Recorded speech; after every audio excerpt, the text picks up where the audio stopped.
Leopard state बताया था, घड़ियाल स्टेट बताया था, है ना। तो ये सब चीज की ज्यादा बहुमूलता या बहुत ज्यादा मात्रा में हमारे यहाँ पाए जाते हैं, इसलिए इसको हमने क्या किया, मध्य प्रदेश को ये नामकरण दे दिया गया। ठीक है, और एक और नाम लिख लीजिए इस पे, आप क्या नाम लिख लीजिए, जनजातीय प्रदेश, क्योंकि भारत में जो सबसे ज्यादा प्रकार की जनजाति पाई जाती है वो भी कहां पाई जाती है, मध्य प्रदेश में, जनजातीय प्रदेश।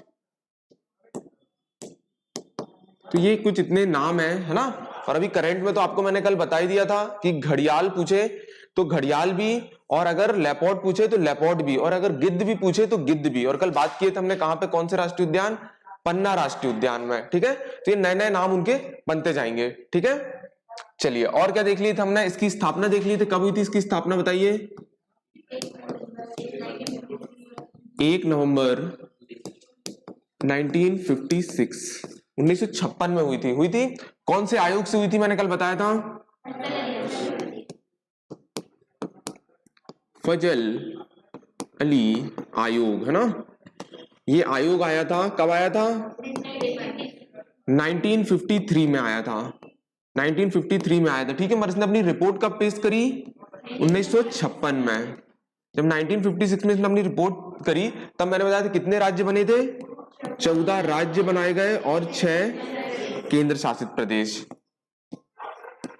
ठीक है, और इन्हीं के साथ मैंने आपको कल एक कोड बताया था, आपका इत्र महका, तो वो राज्य भी 1 नवंबर को क्या मनाते हैं, अपना राज्य दिवस या स्थापना दिवस मनाते हैं। ठीक है, फिर इसके बाद मैंने बताया था इसका पुनर्गठन जो हुआ था, कब हुआ था, कब हुआ था, 1 नवंबर,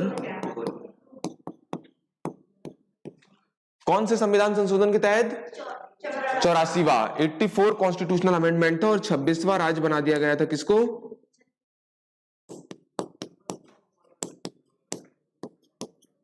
ठीक है, ये सब हमने देख लिया था। ठीक है, और क्या देखे थे, अक्षांश देशांतर देख लिए थे। क्या था मध्य प्रदेश का अक्षांश, बताइए, अक्षांश क्या था, बोलिए, 21 डिग्री 6 मिनट, है ना, से क्या था, उत्तरी अक्षांश से 26 डिग्री उत्तरी अक्षांश, है ना। और क्या था, देशांतर क्या था मध्य प्रदेश का, कितना था, 74 डिग्री 9 से पूर्वी देशांतर से, कितना था,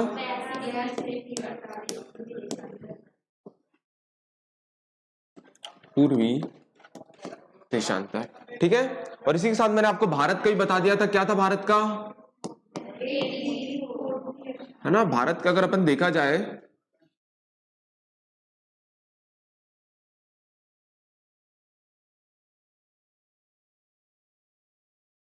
तो यहां पे आप देखोगे तो भारत में कितना आता है, यहां पे 8 डिग्री 4 से, यहां पे आप देखोगे तो कितना, 37 डिग्री 6, और ये वाला जो पॉइंट है हमारा, और ये वाला पॉइंट यहां पे कितना है, बताइए, बोलिए, 68, हाँ 68, ठीक है, से लेकर 97 डिग्री,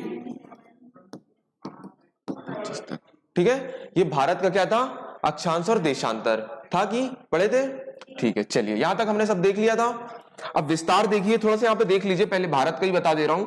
ये भारत का जो विस्तार, ये एक्सटेंड है, ये कितना फैला हुआ है, भारत कितना फैला हुआ है उत्तर से दक्षिण, अगर पूछेगा तो क्या बोलेंगे, आपको कुछ याद नहीं रखना है, 3, 2, 1 लिख लेना और लास्ट में लिख देना 4, तो कितना हो जाएगा, 3214 किलोमीटर फैला है, लिख लीजिए इसको। ठीक है, ये भारत का विस्तार है, कहां से, उत्तर से दक्षिण, भारत का जो विस्तार है उत्तर से दक्षिण। फिर मैं आपको एमपी का भी बता रहा हूं, उत्तर से दक्षिण जो भारत का विस्तार है, ये एक्सटेंड है, वो कितना है, बस आपको याद रखना है 321, 321 याद रख लोगे तो 321 और उसके नीचे लिख देना 4।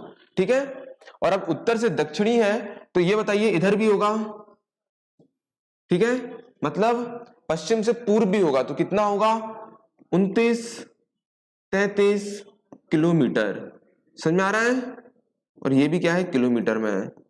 तो ये इसका क्या है, विस्तार, ये मिल गया आपको किसका, भारत का। ठीक है। और भारत का भी, जैसे कल हमने मध्य प्रदेश का पढ़ा था ना, सबसे उत्तरी बिंदु जो मध्य प्रदेश की क्या थी मुरैना। वैसे ही भारत की सबसे उत्तरी बिंदु अगर पूछेगा तो क्या होगा, इंदिरा कॉल, इंदिरा पॉइंट नहीं, इंदिरा कॉल। हम कॉल करते हैं तो हाथ कहां जाता है, ऊपर जाता है ना, तो इंदिरा कॉल इसका सबसे टॉप मोस्ट पॉइंट होगा। क्या होगा, इंदिरा कॉल, ठीक है। और दक्षिण पॉइंट जो होगा वो क्या होगा, इंदिरा पॉइंट, ठीक है। और ये इंदिरा पॉइंट कितना, 6 डिग्री सेल्सियस में है, कितना, सॉरी डिग्री सेल्सियस बोल दिया, 6 डिग्री में है, कितना है, 6 डिग्री में है, ठीक है। और ये कहां पर है, ये यहां पर नहीं है, मैंने यहां पे इसको लिख बस दिया है भारत की भूमि। यहां पे आप देखोगे अंडमान एंड निकोबार द्वीप पड़ता है ना, तो उसका जो कार निकोबार है सबसे नीचे वाला, वहां पर है इंदिरा पॉइंट। और इसी को पिगमेलियन पॉइंट भी कहते हैं। क्या कहते हैं, पिगमेलियन पॉइंट। और जब सुनामी आई थी ना 2014 में, तो ये वाला पोर्शन क्या था, डूब चुका है, ठीक है। तो अब ये सबसे दक्षिणतम जो हमारा भारत का बिंदु है वो कौन सा है, इंदिरा पॉइंट है। यहां पे नहीं है, याद रखना, यहां पे अगर भूमि स्थल में बोलेगा तो कैमोरीन करके, कैप कैमोरीन, ठीक है। अगर भूमि स्थल का सबसे दक्षिणतम पार्ट बोलेगा तो कैप कैमोरीन। मैं भारत का सबसे दक्षिणतम पॉइंट बता रहा हूं जो किस पे है, कार निकोबार। ग्रेट निकोबार और कार निकोबार दो पार्ट में बटा हुआ है निकोबार, उसके भी कार निकोबार में है इंदिरा पॉइंट, या इसी को बोलते हैं पिगमेलियन पॉइंट। और ये 6 डिग्री में है, कितने डिग्री में है, 6 डिग्री में। समझ में आ रहा है। चलिए, इसी की तरह यहां पे अगर आप मध्य भारत का सबसे कौन सा बिंदु देखेंगे, पूर्वी बिंदु, तो कौन सी है, किबतू। किबतू ये कहां पे है, ये अरुणाचल प्रदेश में है, अरुणाचल प्रदेश में। और यहां पे आप देखोगे तो क्या है, यहां पे दो नाम मिलता है अलग अलग बुक में, एक मिलता है सर क्रीक और एक मिलता है गौरी माता, या गौर माता या गौरी माता बोल सकते हैं, ठीक है। तो ये इसके सबसे उत्तरी भाग हो गया भारत का, कौन सा, इंदिरा कॉल, कॉल करते हैं ना हम। और नीचे हो गया इंदिरा पॉइंट। मगर अगर भूमि का पूछे तो क्या बोलोगे, कैप कैमोरीन, ठीक है, क्योंकि ये कहां पे है, कार निकोबार में है। और अगर सबसे पूर्वी भाग पूछेगा तो किबतू, और सबसे पश्चिमी भाग पूछेगा तो सरक्रीक या गौरी माता, ठीक है। इसी प्रकार हमने भारत मध्य प्रदेश का भी देखा था, ठीक है, देखा था। अब हम मध्य प्रदेश का विस्तार देखते हैं कितना था।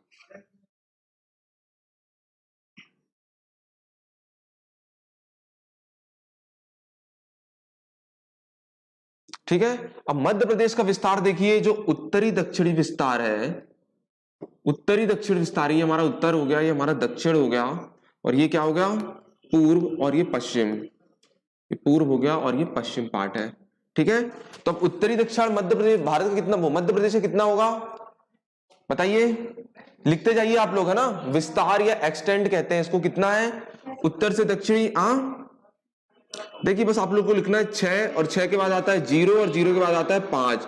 तो 6 और 5 को बस याद रखना है आपको। 6 के बाद 5 आता है ना, तो 605 किलोमीटर फैला है हमारा मध्य प्रदेश का विस्तार, उत्तरी से दक्षिण, ठीक है। अब पूर्व से पश्चिम भी होगा, ये पश्चिम से पूर्व बोल लीजिए।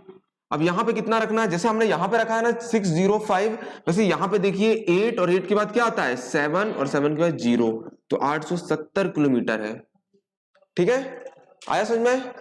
ये वाला में आपको बस याद रखना है 6 के बाद क्या आएगा 5 आता है, और यहां पे क्या आता है 8 के बाद कितना आता है 7। और आपने देख ही रहे होंगे ये वाला पार्ट आपको चौड़ा दिख रहा होगा और ये वाला छोटा। जब आप मैप देखोगे तो आपको इससे और समझ में आएगा। तो वहां पे लिख लीजिए जो इसका विस्तार है, जो इसका एक्सटेंड है, वो उत्तर से दक्षिण कितना है 605, और पश्चिम से पूर्व कितना है 870 किलोमीटर है। समझ में आया। चलिए अब इसकी ज्योमेट्रिकल आकृति देखिए कैसी है। देखिए ये आपको बैठे हुए ऊंट जैसा दिख रहा है, ये जो आकृति दिख रही है बैठा हुआ ऊंट जैसा दिख रहा है मध्य प्रदेश का नक्शा। तो पूछता है इसकी जो आकृति है, इसकी ज्योमेट्री जो आकृति है वो कैसी है, बैठे हुए ऊंट जैसी है, बैठे हुए ऊंट जैसी है, ठीक है। समझ में आ रहा है। और मैंने आप लोग को तो कल बता ही दिया था इसका सबसे टॉप दक्षिणतम बिंदु क्या था, बुरहानपुर, ताप्ती नदी के किनारे बसा है। सबसे टॉप मोस्ट जिला हमने पढ़ा था मुरैना, है ना, और ये वाला था सिंगरौली।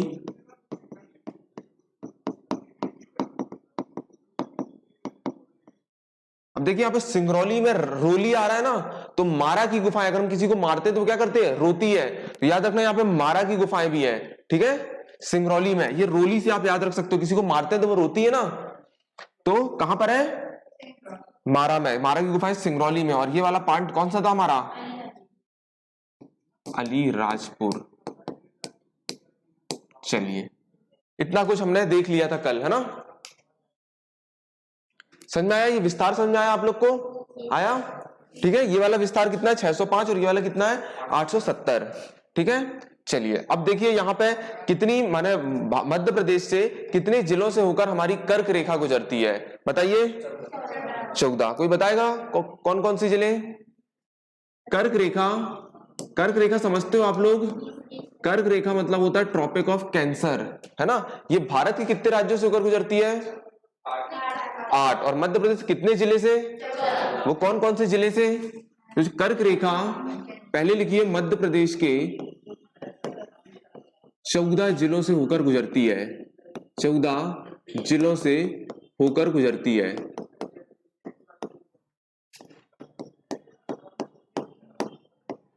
क्या है उसकी ट्रिक, किसी को याद है, कोई बता सकता है। लिखिए 14 जिले, जैसा मैं बता रहा हूं बिल्कुल सीक्वेंस वाइज, मतलब ये कहां से होगी, ये पश्चिम से पूर्व तरफ से, है ना, क्योंकि इस तरफ से आ रही है रेखा, ठीक है। तो लिखिए रऊ आरसी, रऊ आरसी, भबरासा,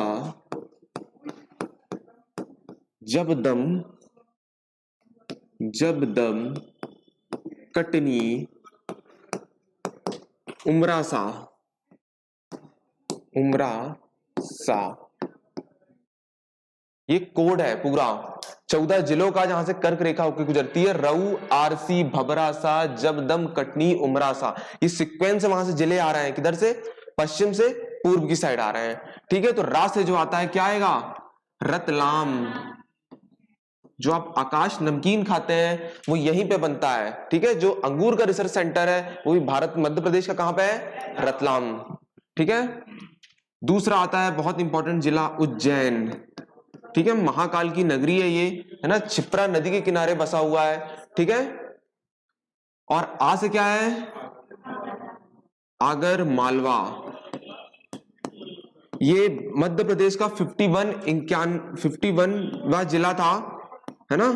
कब बना था ये कोई बताएगा, 16 अगस्त 2013 को शाजापुर, शाजापुर से अलग होकर बना था, ठीक है। इसके बाद क्या आता है, राजगढ़। कल मैंने यही बताया था आपको, चिड़ी खो करके एक जगह है यहाँ पे, क्या है, चिड़ी खो, ठीक है, जिसे मध्य प्रदेश में क्या बोलते हैं, कश्मीर बोलते हैं। लिख लीजिए चिड़ी खो, चिड़ी खो करके एक जगह है जिसको क्या बोलते हैं यहाँ पे, ये मध्य प्रदेश का कश्मीर कहा जाता है, ठीक है। राजगढ़, राजगढ़ के बाद क्या आएगा, सीहोर। ये सीहोर वही जगह है जहां मामा जी की आज कॉन्स्टिट्यूएंसी है, यहीं से वो विधानसभा क्षेत्र है उनका, मामा जी का, ठीक है। और देखिए यहाँ पे सीहोर है, और सीहोर में मतलब शिवराज जी का कॉन्स्टिट्यूशनल क्षेत्र है, विधानसभा क्षेत्र है। तो शिवराज मतलब क्या हुआ, शिव। तो शिव के साथ क्या होगी, यहाँ पार्वती भी होगी ना, तो पार्वती नदी कहां से निकलती है, सीहोर से। तो यहां से पार्वती नदी भी निकलती है। तो याद रहेगा ये किसका विधानसभा क्षेत्र है, शिवराज सिंह चौहान जी का, जो हमारे वर्तमान में मुख्यमंत्री है, सीएम है। और शिवराज है मतलब शिव है, तो यहां पार्वती भी होगी। तो पार्वती नदी कहां से निकलती है, सीहोर से। अगला है वासे भोपाल। ये क्वेश्चन पूछा गया है, ऐसी कौन सी राजधानी है भारत की जिससे कर्क रेखा होकर गुजरती है, तो वो है भोपाल।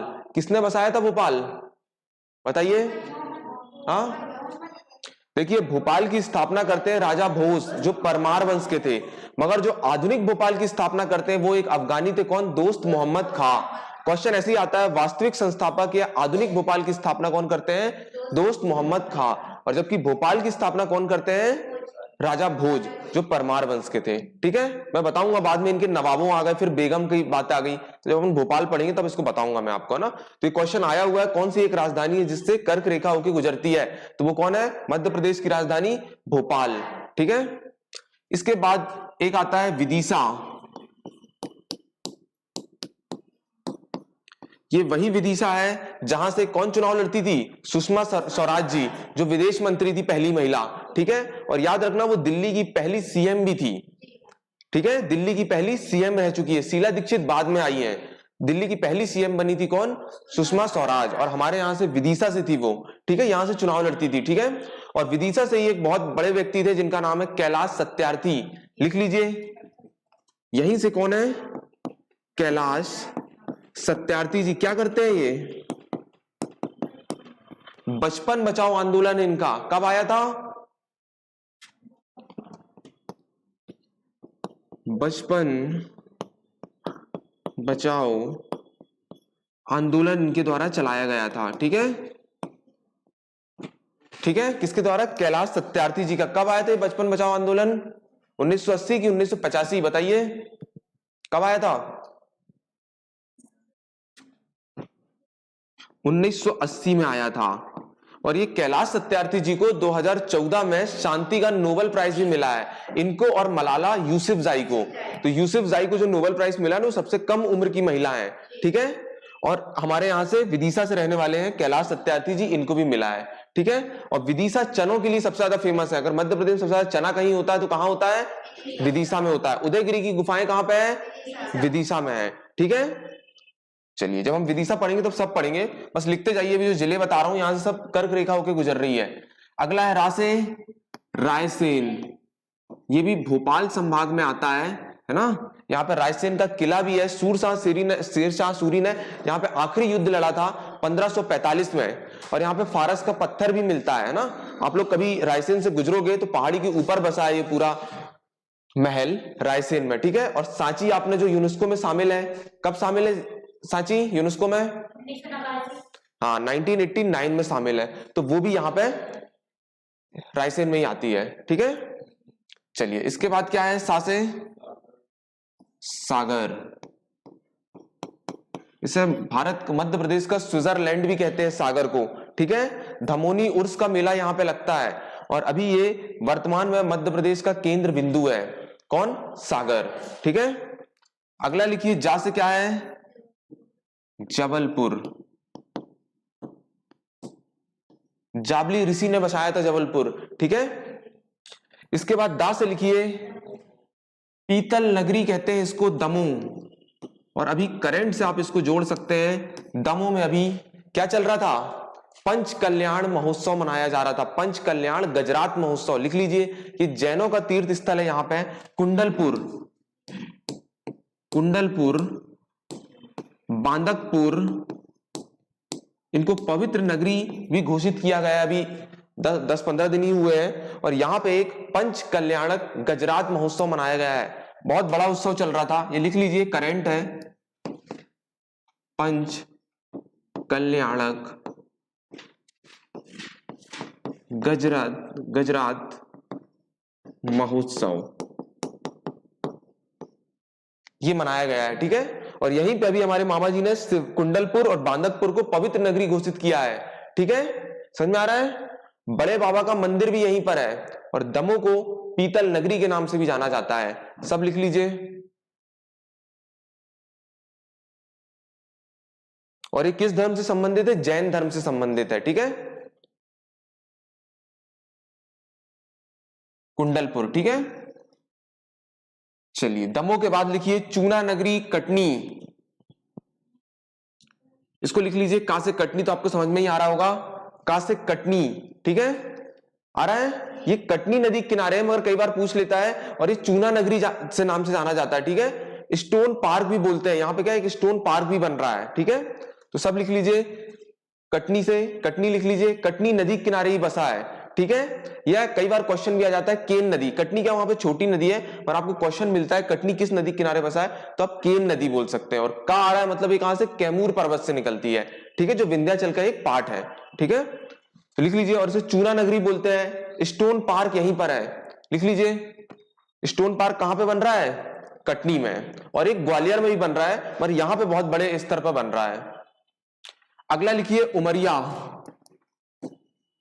उमरिया जिला। क्वेश्चन आता है उमरिया कितनी पहाड़ियों से घिरा हुआ है? तो ये ऊ आ रहा है ना, ये ऊ, ये आपको 3 कुछ दिखा रहा है, 3, तो 32 बोल दीजिए। 32 पहाड़ियों से घिरा हुआ है क्या? उमरिया, ठीक है। और वैसे ही हमारा भोपाल कितनी पहाड़ियों से घिरा हुआ है? 5 पहाड़ियों से, ठीक है। और 60 टापुओं में बसा है मुंबई, जो सालकिट द्वीप में बसा है, ठीक है। तो 32 पहाड़ियों से सफेद शेर मिलते हैं यहाँ पे, ठीक है, उमरिया में। और अगर पूछ ले कि भारत में 8 किलोमीटर है सबसे ज्यादा घनत्व डेंसिटी के हिसाब सबसे ज्यादा शेर कहां मिलते हैं, तो वो भी मार के आ जाना, कहां पे? बांधवगढ़। कहां पे है? बांधवगढ़। और बांधवगढ़ नेशनल पार्क है यहाँ पे, 1968 में बना था, ठीक है। और ये साथ से लिखिए शहडोल, 2008 में ये संभाग बना दिया गया था, अनूपपुर को मिला के, शहडोल को मिला के और उमरिया को मिला के 2008 में। तो ये हो गए आपके पूरे 14 जिले। समझ में आया? तो यहां से हमारी कर्क रेखा होकर गुजरती है, जिसका कोड है रऊ आरसी भवरा सा जबदम कटनी उमरा सा। और ये सीक्वेंस वाइज वहीं से जिले आ रहे हैं ना, कभी अगर वो पूछ ले कि पहले 4 जिले अगर बता दीजिए तो भी आप बता सकते हैं, ठीक है। रतलाम, उज्जैन, आगर मालवा, रा से था राजगढ़, सा से था सीहोर, है ना, सीहोर था, वा से विदिशा, वो सॉरी भोपाल, विदिशा, राजगढ़, सागर, जबलपुर, दमोह, कटनी, उमरिया और शहडोल, ठीक है। अब देखिए, अब क्या था, भारत से कितने राज्यों से होकर गुजरती है? 8। तो लिख लीजिए भारत के 8 राज्यों से कर्क रेखा होकर गुजरती है, ठीक है।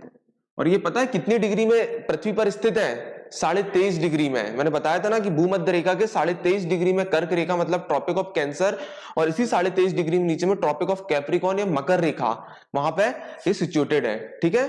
तो कर्क रेखा जो होती है वो हमारे भारत से 8 राज्यों से होकर गुजरती है। उसको लिखिए, देखिए सीक्वेंस वाइज लिखिए। यहां से देखिए राजस्थान आता है, राजस्थान के बाद आता है गुजरात, गुजरात के बाद आता है मध्य प्रदेश, और मध्य प्रदेश के बाद आता है छत्तीसगढ़, और छत्तीसगढ़ के बाद आता है झारखंड, और झारखंड के बाद आता है पश्चिम बंगाल, और पश्चिम बंगाल के बाद मिजोरम, और मिजोरम के बाद आता है त्रिपुरा। ये सीक्वेंस आप लिखोगे तो कभी अगर वो क्रोनिकल ऑर्डर भी पूछता है, ये क्रम से भी पूछता है, तो भी आपको बन जाएगा। राजस्थान से एंटर करती है गुजरात, मध्य प्रदेश, छत्तीसगढ़, झारखंड, वेस्ट बंगाल, ये पश्चिम बंगाल बोल सकते हैं आप, मिजोरम और त्रिपुरा, ये 8 राज्यों से होकर हमारी कर्क रेखा गुजरती है। आया समझ में? चलिए, इसी तरह एक होती है मानक रेखा, इसे स्टैंडर्ड रेखा कहते हैं इंग्लिश में, यह स्टैंडर्ड लाइन कहते हैं। और ये क्या होती है, पहले तो ये बताइए स्टैंडर्ड लाइन क्या होती है, बताइए, किसी को पता है? कल मैंने बताया था ना, अक्षांश और देशांतर, उन लाइनों का हम प्रयोग क्यों करते हैं? क्योंकि किसी जगह की स्थिति या लोकेशन देखने के लिए। तो अब क्या थी, जैसे भारत है तो भारत से कई मानक रेखा होकर गुजरती है, तो कुछ लाइनों के बीच में एक जो सारी काल्पनिक रेखा होती है, तो उनके बीच का एक अर्ध वाली, ये बीच वाली जो रेखा को हम मानकर मानक रेखा मान लेते हैं। मतलब अगर ये हमारा भारत है,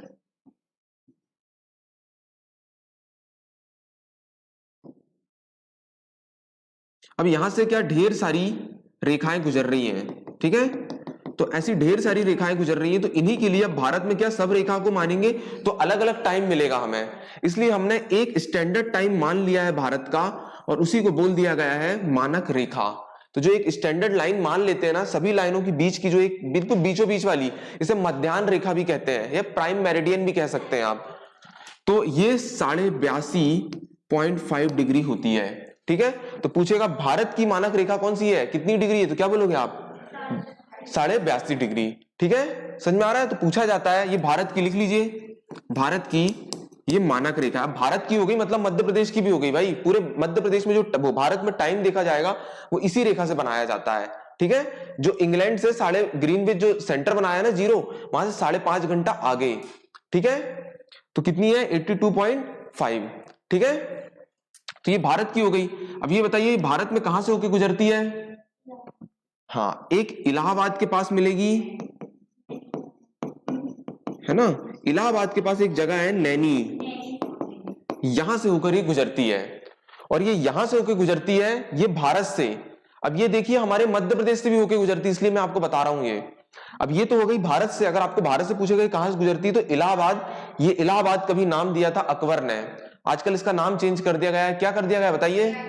प्रयागराज, इसका नया नाम है आजकल प्रयागराज, है ना। और इलाहाबाद को क्या बोला जाता है? पीएम कैपिटल कहा जाता है। बहुत बड़े बड़े लोग इलाहाबाद से निकले हैं।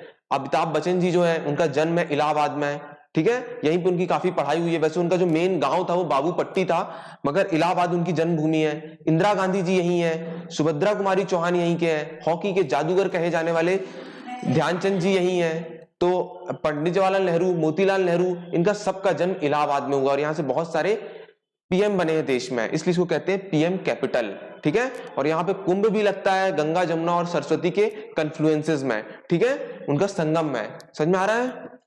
तो इलाहाबाद के नैनी के पास से गुजरती है, ठीक है। ये हो गया किससे? भारत से। अब पूछेगा मध्य प्रदेश से कहां से गुजरती है मानक रेखा, तो क्या बोलोगे? कहां से गुजरती है? कोई किसी को पता है? बताइए। सिंगरौली। कहां से गुजरती है? सिंगरौली। तो मध्य प्रदेश में जो मानक रेखा है 82.5, जो कहां से गुजरती है? सिंगरौली से। समझ में आ रहा है? आपके भारत में बोलेगा तो कहां से गुजरती है? ये इलाहाबाद नैनी के पास देखने मिलती है ये, ठीक है। और मध्य प्रदेश में सिंगरौली से होते गुजरती है, ठीक है। और एक और क्वेश्चन आता है कि 82.5 डिग्री भारत के कितने राज्यों से होकर गुजरती है? तो देखिए 5 दिखा रहा है आपको, तो बस 5 बोल दीजिए, और वो कौन कौन से राज्य हैं उनको लिख लीजिए। वो जो राज्य है यूपी के नीचे आपको मिलेगा एमपी, छत्तीसगढ़, उड़ीसा, और उड़ीसा के बाद है तेलंगाना। ये 5 राज्यों से होकर गुजरती है, क्योंकि 5 आ रहा है ना, पकड़ लोगे, याद करने की जरूरत नहीं है। मानक रेखा इसमें 82.5 आ रहा है ना, तो 5 राज्यों से भारत से होकर गुजरती है, और वो है यूपी, मध्य प्रदेश, छत्तीसगढ़, उड़ीसा और तेलंगाना। ये 5 राज्यों से होकर गुजरती है। कौन? हमारी मानक रेखा जो 82.5 है, ठीक है। और ये कहां देखने मिलती है? इलाहाबाद के पास नैनी में, ठीक है। और पूछेगा मध्य प्रदेश में कहां देखने मिलती है, तो आप बता दोगे सिंगरौली से। आया समझ में? अब कर्क रेखा भी हो गई और मानक रेखा भी हो गई। अब अगला क्वेश्चन क्या पूछता है कि कर्क रेखा और मानक रेखा कहां आके मिलती है? तो किसी को पता है कहां मिलती है? यहां से आ रही है ये कर्क रेखा, ये ट्रॉपिक ऑफ कैंसर बोलते हैं अपन इसको,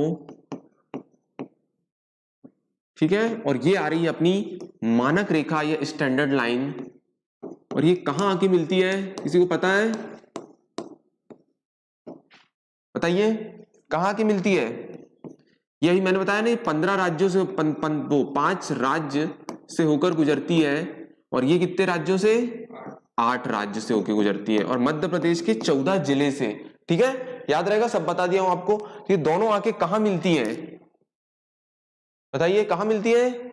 ये मिलती है छत्तीसगढ़ के सूरजपुरा में।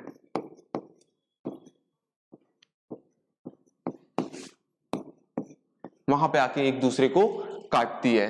आ रहा है समझ में? कर्क रेखा और मानक रेखा जो मिलती है वो छत्तीसगढ़ में मिलती है, छत्तीसगढ़ के सूरजपुरा में, है ना। और अगर आप देखोगे तो कोरिया सुने होंगे, कोरिया जो है वहां पर, वहीं पर है ये जगह। समझ में आया? ठीक है, तो ये समझ में आ गया कितना विस्तार है, ठीक है। चलिए अगला लिखिए मध्य प्रदेश का, और लिखिए इसका परिचय। मध्य प्रदेश की भौगोलिक स्थिति लिखिए, ज्योग्राफिकल कंडीशन लिखिए, भौगोलिक, मध्य प्रदेश की भौगोलिक स्थिति, जो मध्य प्रदेश की भौगोलिक स्थिति है और उसका ये आकार पूछेगा। ये भौगोलिक स्थिति ना लिख के आप लिख लीजिए आकार लिख लीजिए, भौगोलिक आकार लिख लीजिए।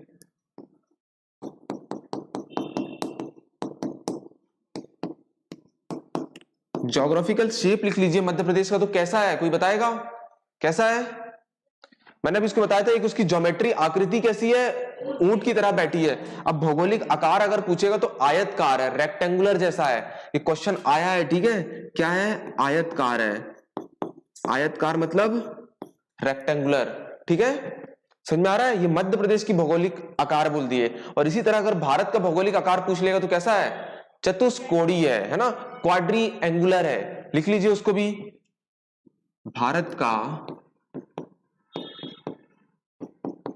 भौगोलिक आकार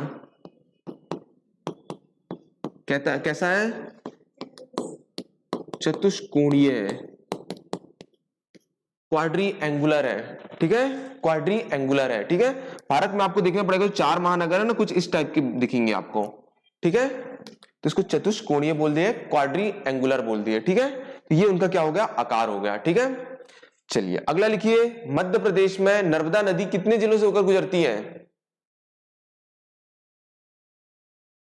बताइए। मध्य प्रदेश में नर्मदा नदी, विस्तार तो लिख लियो ना आप लोग, 870 पूर्व से पश्चिम और 605 उत्तर से दक्षिण, ठीक है। मध्य प्रदेश में नर्मदा नदी कितने जिलों से होकर गुजरती है, कितनी बार ये क्वेश्चन आया है, बताइए। कितने जिलों से, 15 जिले से, 15 जिले से, ठीक है, कितने, 15 जिलों से भी। अब इसको भी हम 15 जिले कैसे याद करेंगे, वो कोई भी 4 ऑप्शन दे सकता है, तो आप एक सीक्वेंस से देखिए। मैंने कल आपको बताया था कि नर्मदा नदी का उद्गम क्या है, अमरकंटक है ना, वहां से 3 नदी निकली है। कल मैंने आपको बताया था जश्न कोड था, जश्न से वहां से एक जोहिला भी निकली है, सोन निकली है ना, और तीसरी नर्मदा निकली है ना। तो आप सीधा लिख सकते हैं अगर देखिए, और नर्मदा क्या करती है, कहां से बहती है, पूर्व से पश्चिम बहती है, ठीक है। तो इस साइड से अपन को जाना है। अगर अपन मैप देखेंगे,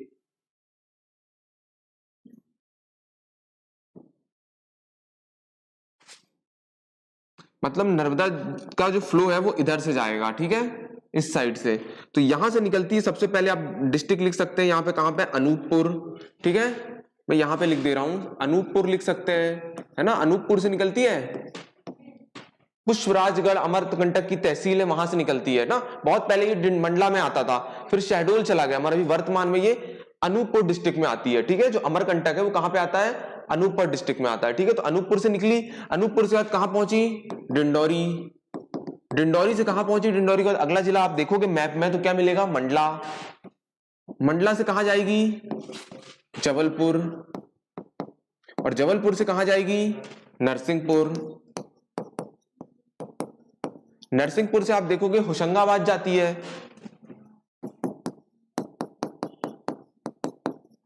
ठीक है। होशंगाबाद के आगे निकलती है तो आपको मिलेगा रायसेन, हरदा, सीहोर, ठीक है। और सीहोर के आगे आगे आप इधर बढ़ते जाओगे, फिर आपको पड़ेगा बड़वानी, धार, देवास, खंडवा खरगोन, खंडवा खरगोन, हो गया 14 जिले हुए है ना। एक और कौन सा, देवास लिख दिया, धार लिख दिए,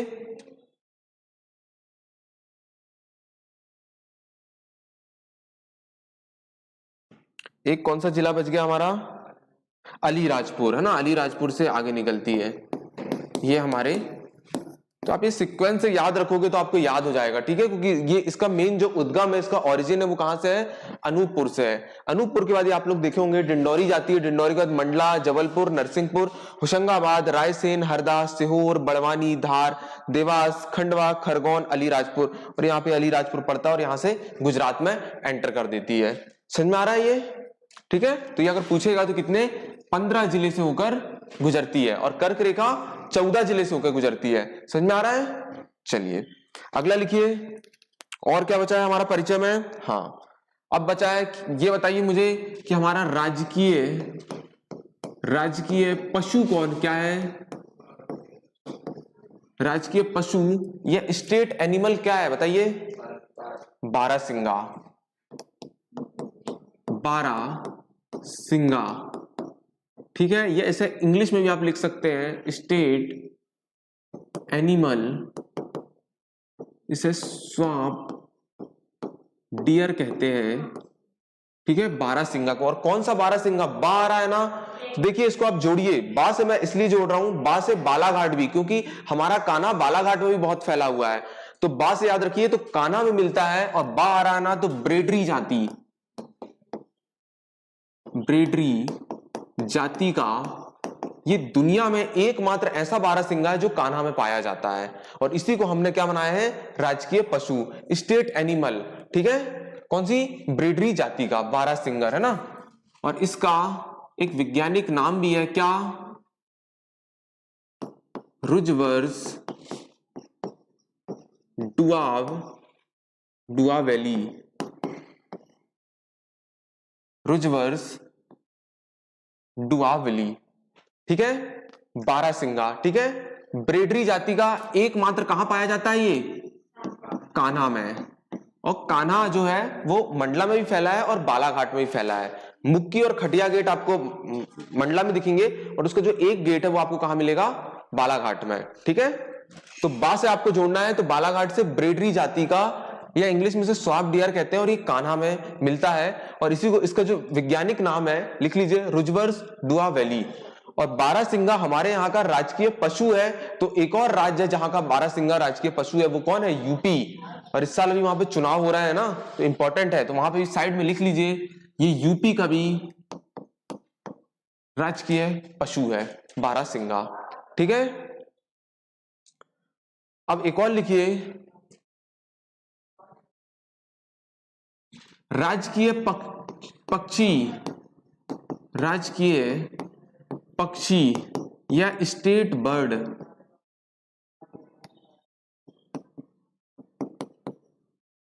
क्या है स्टेट बर्ड? बताइए। गिद्धराज नहीं, दूधराज, दूधराज, बहुत से नाम है इसके, शाह बुलबुल,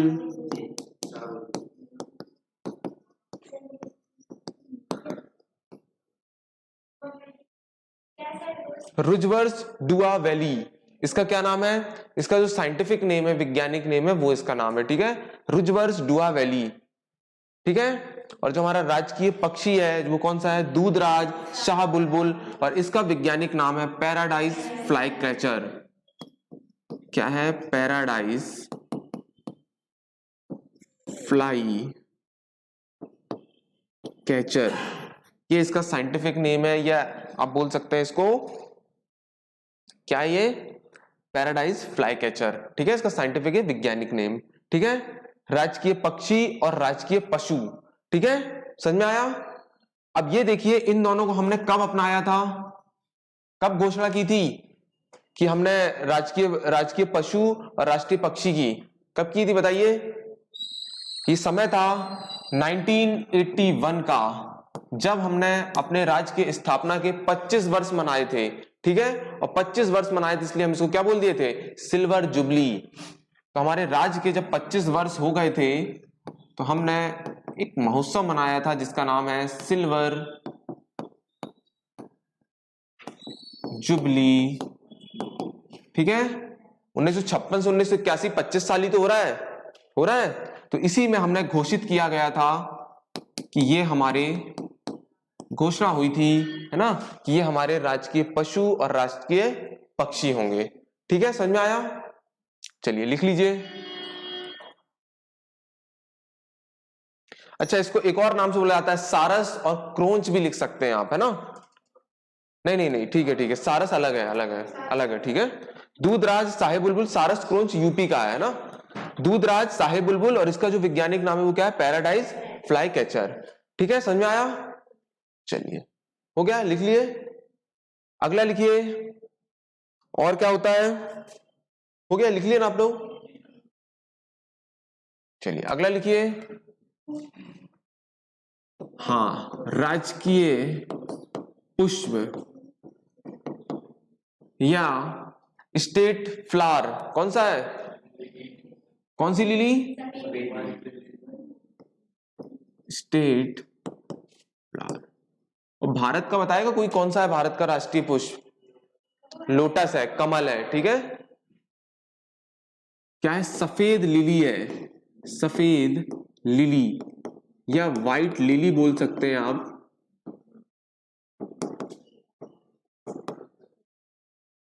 ठीक है। इसका साइंटिफिक नेम पूछेगा तो क्या बताओगे आप? इसका वैज्ञानिक नेम क्या है बताइए? लिलियम कैंडिमम, ठीक है, लिखिए लिलियम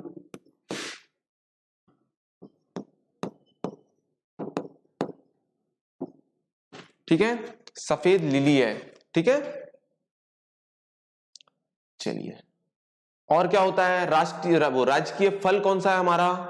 लिखते जाइए, राजकीय फल कौन सा है? आम, मैंगो, ठीक है। और इसका अगर साइंटिफिक नाम पूछेगा तो क्या बोलोगे? Mangifera indica, Mangifera indica. ये फलों का राजा भी कहलाता है आम, ठीक है। और आमों का महोत्सव जो है, ये आमों का एक मेला लगाते हैं, कहां पे? लखनऊ में। कहां पे लगता है? लिख सकते हैं आप, आमों का जो मेला लगता है वो कहां पे लगता है? यूपी या लखनऊ लिख सकते हैं आप, यूपी के लखनऊ में, ठीक है। और लखनऊ में लगता है ना, अगर इसलिए पूछ ले आम का रिसर्च सेंटर भारत में कहां है, तो क्या बोलोगे? लखनऊ, वहीं लिख लीजिए। आम का अनुसंधान केंद्र अगर पूछेगा तो कहां जाओगे? आम का अनुसंधान केंद्र अगर पूछेगा तो कहां जाओगे? लखनऊ, ठीक है। और आम को जो जीआई टैग चलता है ना हमारे यहाँ पे, तो मैंने आप लोग को बताया था, एक अल्पाजू आम होता है, कहाँ का है ये? महाराष्ट्र का। एक जर्दालू आम होता है, ये कहाँ का है? बिहार का। ये सब जीआई टैग मिला है, ठीक है। एक होता है हापूस आम, 2500 रुपए किलो मिलता है, ये है ना, बहुत स्वादिष्ट होता है, ये भी महाराष्ट्र में होता है। और इस बार क्वेश्चन भी आया था एक एमपीपीएससी में, रत्नागिरी किसकी वैरायटी है? तो रत्नागिरी जो फेमस है वो भी किसके लिए? आम के लिए बहुत फेमस है, ठीक है। तो ये सब पूछता है, ठीक है। तो कौन सा? एक जर्दालू आम बता दिया, कहां का? लिख लीजिए, इनको जीआई टैग मिला है, बिहार का है ये, लिख लीजिए। जर्दालू आम ये बिहार का है, इसको जीआई टैग मिला है। दूसरा लिखिए, अल्पाजू और हापुस, ये कहां के हैं? ये महाराष्ट्र के हैं। ये आम की बहुत फेमस प्रजातियां हैं, ठीक है। और एक आम का, और ये तो देखिए मैंने ये आम का अनुसंधान केंद्र कहां बताया? ये भारत का लखनऊ में। अब हमारे मध्य प्रदेश में भी होगा, तो आमों के लिए जो हमारा अनुसंधान केंद्र वो कहां पर है? ग्वालियर के पास है, ठीक है। लिखिए गोविंदगढ़। और हमारे यहाँ का एक आम हमारे यहाँ का भी बहुत फेमस है, मैंने कल भी बताया था, नूरजहां, जो कहां का है? झाबुआ का है।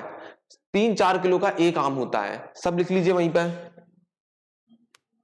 हमारे यहाँ पे ग्वालियर के गोविंदगढ़ में है, ठीक है।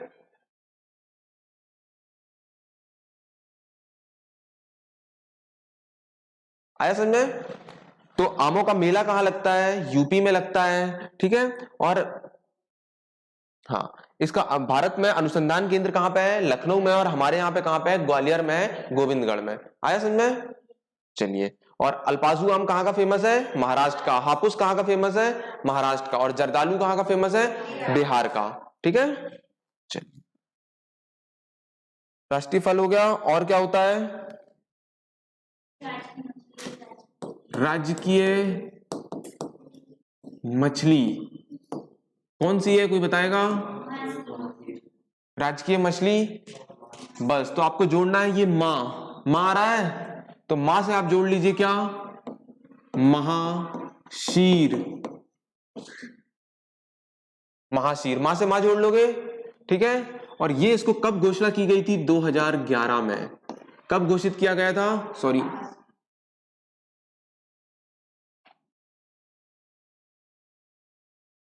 2011 में इसकी घोषणा हुई थी, ठीक है। और इसका भी वैज्ञानिक नेम अगर पूछेगा तो क्या बोलोगे?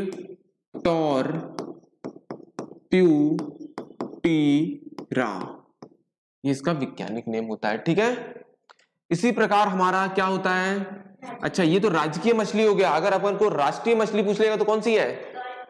डॉल्फिन। और कौन सी? गैंगटिक वाली, ठीक है, जो गंगा नदी में ही स्वच्छ पानी में पाई जाती है।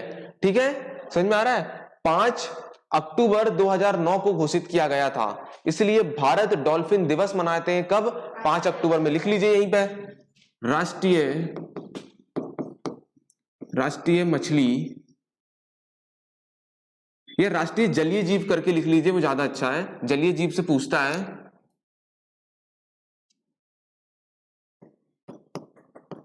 राष्ट्रीय जलीय जीव या एक्वेटिक एनिमल के नाम से पूछा जाता है। 2009 में घोषणा हुई थी। ठीक है, और कौन सी है? डॉल्फिन। ठीक है, और कौन सी? गैंगटिक वाली डॉल्फिन, याद रखिए, जो गंगा नदी में पाई जाती है, अंधी होती है वो। ठीक है, और इसकी घोषणा हुई थी 5 अक्टूबर 2009 को। इसलिए देखिए, भारतीय डॉल्फिन दिवस जो मनाया जाता है,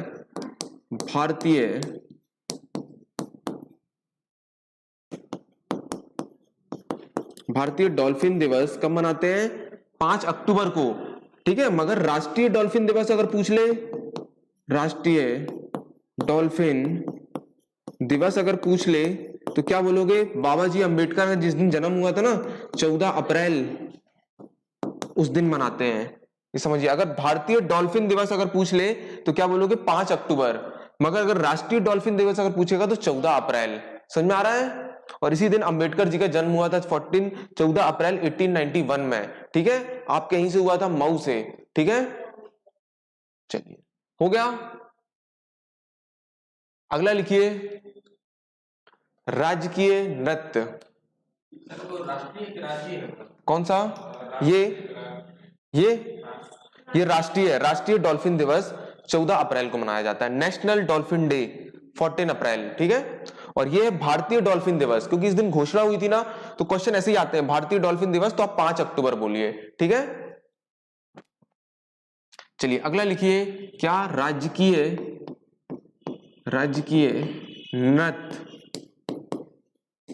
राजकीय नृत्य, स्टेट डांस कौन सा है हमारा? राई। कहां का फेमस है? राई कहां का है? बुंदेलखंड का फेमस है। ये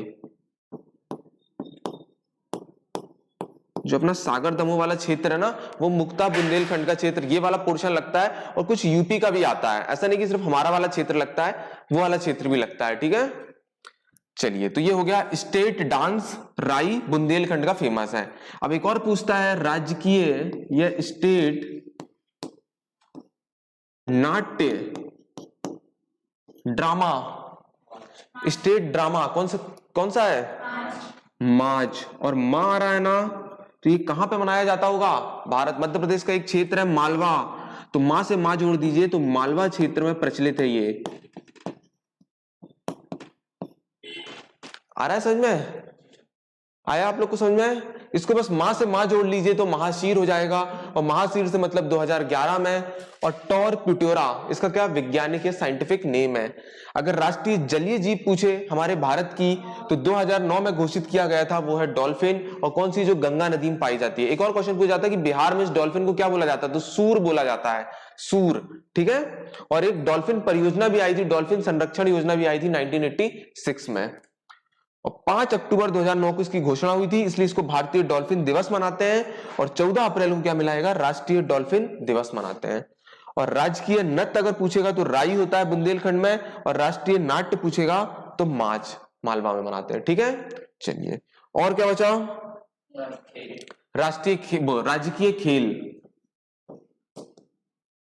पहले लिखिए, एक लिखिए राष्ट्रीय खेल, लिखिए राष्ट्रीय खेल, बताइए कौन सा है? कौन सा है?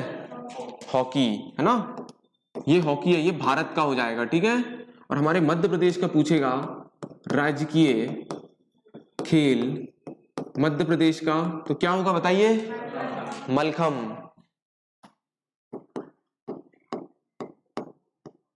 मलखम, ठीक है, ये लकड़ी के ऊपर खेला जाए, एक आर्ट है, उस पर किया जाता है। ठीक है, मलखम। ये कब घोषणा हुई थी इस खेल की? 2013 में। ठीक है, मलखम की। ये चालुक्य वंश आप लोगों ने सुना होगा, चालुक्य वंश के सोमेश्वर 6 करके एक वो व्यक्ति थे, उनकी एक किताब थी मतो उल्लास, उस मतो उल्लास में मलखम का वर्णन मिलता है। ये लिख लीजिए, क्वेश्चन आया है। सोमेश्वर 6 ये कहां के थे? चालुक्य वंश। और चालुक्य भी 3 हुए, तो कौन से चालुक्य वंश बताइए? जिसकी तैयब ने स्थापना करी थी ना,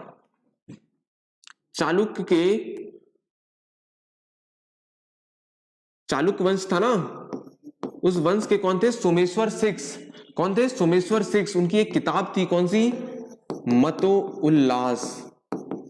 उस पर मलखम का वर्णन मिलता है, मलखम, ठीक है। और इसी के लिए एक सम्मान भी दिया जाता है, बहुत इंपॉर्टेंट। उसकी शुरुआत भी 2013 में हुई थी, प्रभात जोशी सम्मान।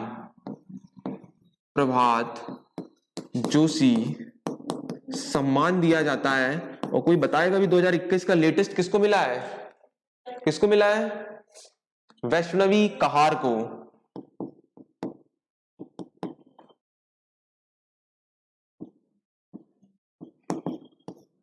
वैष्णवी कहार को मिला है अभी मलखम के लिए। और ये कहां की रहने वाली है? उज्जैन की। कहां की रहने वाली है? उज्जैन की रहने वाली है। और उज्जैन में मलखम वो भी है अकेडमी। मलखम अकेडमी भी अगर पूछे तो कहां बोलोगे आप? उज्जैन, ठीक है, समझ में आ रहा है। और पिछले साल का जो वो होता है ना द्रोणाचार्य अवार्ड, वो हमारे यहीं के उज्जैन के एक व्यक्ति थे, योगेश मालवीय। तो मां आ रहा है ना, ये लिख लीजिए उनको भी, योगेश मालवीय। तो ये मां आ रहा है ना, तो आपको समझ में आ जाएगा क्या खेलते हैं ये? मलखम। तो इनको लिए मलखम के लिए मिला था। और ये सब थे उज्जैन से, ठीक है। एक और बहुत फेमस व्यक्ति आती है जो मलखम खेलती है, जिनका पूछा जाता है, पूजा मालवीय। तो मां आ रहा है तो क्या जाओगे? पूजा मालवीय। ये सब खिलाड़ी है इसकी, ठीक है। और ये मां आ रहा है तो फिर जोड़ देना मलखम। और मलखम के लोग खेलते हैं और इसकी एकेडमी है। तो ये कहां से आएंगे? सबके सब उज्जैन से आएंगे। तो ये पूरा समझ में आया आपको कि राजकीय खेल जो है वो कौन सा? हमारा मलखम। 2013 में इसकी घोषणा हुई थी। चालुक्य वंश जो होता है ना, उसके सोमेश्वर 6 नाम के एक व्यक्ति राजा थे, उनकी एक किताब थी मतो उल्लास। तो फिर मां आ रहा है तो मां से जोड़ सकते हो मलखम, उस पर इनका वर्णन मिलता है। और इसके लिए एक अवार्ड की शुरुआत की गई थी, प्रभात जोशी सम्मान 2013 में। और इस साल का जो मिला है 2021 का जो होता है मलखम के लिए, जो प्रभात जोशी सम्मान होता है 2021 को, किसको मिला है? वैष्णवी कहार को। ये करंट है, ठीक है।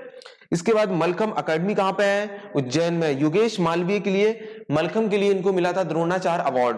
और एक पूजा मालवीय एक खिलाड़ी है जो भी क्या खेलती है? मलखम। तो आप मां से मां जोड़ सकते हैं, ठीक है, समझ में आ रहा है। चलिए और क्या बचा? चलिए अब देखिए एसटी एससी सीट, ठीक है। एसटी एससी सीट, पहले मुझे बताइए कि मध्य प्रदेश में कितनी अनुसूचित जाति और अनुसूचित जनजाति होती है? उसके लिए एक ट्रिक लिखिए, यहां भी बताइए और भारत में भी बताइए। तो ठीक है, तो उसके लिए आप लिखिए, एक लिखिए एमपी बनाइए और एक लिखिए इंडिया या भारत लिखिए। और यहां पे लिखिए एससी और यहां पे लिखिए एसटी। इसको बोलते हैं अनुसूचित जाति और इसको क्या बोलते हैं? अनुसूचित जनजाति। ये तो आप लोगों को पता होगा ना। तो मध्य प्रदेश में एससी पाई जाएगी कितनी? 15% और यहां पाई जाएगी 21%। ये प्रतिशत में पूछता है। मध्य प्रदेश में एससी पाई जाएगी 15% और एसटी पाई जाएगी 21%। अब 15 के बाद क्या आता है? 16। तो यहां पे 16% भारत में पाई जाएगी ये, और इसका आधा कर देना तो 8 आ जाएगी भारत में। तो इस तरह आपको याद रहेगा कि एससी एमपी में 15%, भारत में 16% और एसटी 21% और 8% इंडिया में। और इनके अभी नए नए अध्यक्ष बन गए हैं, कोई बताएगा? एससी के बन गए हैं जो अभी अध्यक्ष, एक कमिटी बनती है, एनसीएससी कहते हैं, national commission for scheduled tribes. यह राष्ट्रीय आयोग किसका? अनुसूचित जाति का, और इसका होता है अनुसूचित जनजाति का। तो कौन बन गए इसके हेड अभी बताइए? विजय सापला। और एसटी के बहुत इंपॉर्टेंट है, ये आपके मध्य प्रदेश से हैं, ये अध्यक्ष है, ठीक है। कौन बन गए? हर्ष चौहान। और ये इसलिए इंपॉर्टेंट है क्योंकि आपके यहां की फाइनेंस कैपिटल या आर्थिक राजधानी इंदौर से है। समझ जाएगा, बन जाएगा ये कि एससी पूछेगा मध्य प्रदेश में कितने पाए जाते हैं 15%, इंडिया में कितने 16, बस इसका 15 से आपको एक बढ़ा देना है तो 16 और यहां से इसको आधा कर देना तो 8 आ जाएगा और यहाँ पे 21 लिख देना, तो आपको एससी और एसटी क्लियर हो जाएंगे कि मध्य प्रदेश में कितने पाए जाते हैं और भारत में कितने पाए जाते हैं, और ये इनके अध्यक्ष हैं। आया सब समझ में आपको? चलिए अब देखिए, तो हमारे यहाँ पे देखिए जो लोकसभा सीट होती है ना, जो लोकसभा सीट समझ में आता है? पहले मेरे को ये बताइए कि लोकसभा जानते हो आप लोग क्या होती है? लोकसभा संविधान के किस अनुच्छेद में आती है बताइए, याद है? 81। मैंने आपको एक कोड बताया था, याद है किसी को? ट्रिक एक बताया था, एक होती है संसद और एक होते हैं सांसद, दोनों में डिफरेंस है। संसद मतलब पार्लियामेंट, तो उसके लिए मैंने एक आपको ट्रिक बताया था, सरल। सरल मतलब क्या हुआ? सा से संसद, और ये संसद जो होती है वो हमारा प्रेसिडेंट लोकसभा और राज्यसभा से मिलकर बनती है। रा से होता है राज्यसभा और ला से होता है लोकसभा होता है। तो बस आपको इतना याद रखना है, यहां पे लिख दीजिए 79, यहां पे लिख दीजिए 80 और ये लिख दीजिए 81। तो संसद जो आती है वो भारतीय संविधान के अनुच्छेद 79 में संसद का वर्णन है, 80 में राज्यसभा का है और 81 में किसका है? लोकसभा का है। अब ये तो हो गया केंद्र की बात, अब इसी में आपको 89 बस जोड़ना है, 89 जोड़ोगे तो आपको मध्य प्रदेश की आ जाएंगी। अब देखिए 79 लिखे हमने, 80 लिखे और 81 लिखे, ठीक है? तो ये संसद हो गया, ये राज्यसभा हो गया और ये लोकसभा हो गया, तो ये अनुच्छेद मिल गए हमें संविधान वर्णन। अब राज्यों के इनमें 89 जोड़ दीजिए तो कितना हो जाएगा? 168, 169 और 170। तो यहां पे क्या आ जाएगा? विधानमंडल आ जाएगा। राज्यों की विधानमंडल का जो वर्णन है वो अनुच्छेद 168 में है, ठीक है? राज्यसभा अपर हाउस कहते हैं, है ना? अपर हाउस कहते हैं ना, तो वो 80 में है 80 में, तो राज्यों की कौन सी में होगी? 169 में होगी, और राज्यों की विधान परिषद जो होती है ना उसे कहते हैं अपर हाउस। तो यहां पे क्या कहेंगे? विधान परिषद, ये इसका आर्टिकल आ गया। और जो हमारी 170 में यहाँ की जैसी लोकसभा होती है वैसे हमारे यहाँ पे क्या होती है? विधानसभा, तो विधानसभा आ जाएगा 170 में। आ रहा है ट्रिक, समझ में आ रहा है? बस आपको याद रखना है सरल, सरल याद रखोगे तो सा से है संसद जो कि लोकसभा, राज्यसभा और राष्ट्रपति को मिला के बनती है, और राज से आएगा तो राज्यसभा जिसे अपर हाउस कहते हैं, जिनका टेन्योर रहता है, कार्यकाल 6 वर्ष का रहता है, और लोकसभा जो है वो 81 आर्टिकल में है। समझ में आ रहा है? इसी प्रकार अगर राज्यों में जोड़ना है तो आपको एक 89 बस प्लस करना है, आपके राज्य निकल के आ जाएंगे। तो विधानमंडल या लेजिस्लेटिव असेंबली किस अनुच्छेद में दी गई पूछेगा तो क्या बोलोगे? 168। अगर पूछेगा मध्य प्रदेश की, या मध्य प्रदेश में तो विधान परिषद है ही नहीं, मैंने अगर जहां भी जैसे 6 राज्य है वहां पर है तो वहां पे पूछेगा जो विधान परिषद में मेंबर ऑफ काउंसिल कहते हैं, स्टेट काउंसिल कहते हैं, उसे विधान परिषद कहते हैं, वो कौन से अनुच्छेद में दी गई है? 169। और विधानसभा अगर पूछेगा तो 170 आर्टिकल। आया सब समझ में? चलिए बाकी अब कल कंटिन्यू करते हैं, ठीक है? आया समझ में? आ रहा है ना कि नहीं आ रहा है? चलिए धन्यवाद।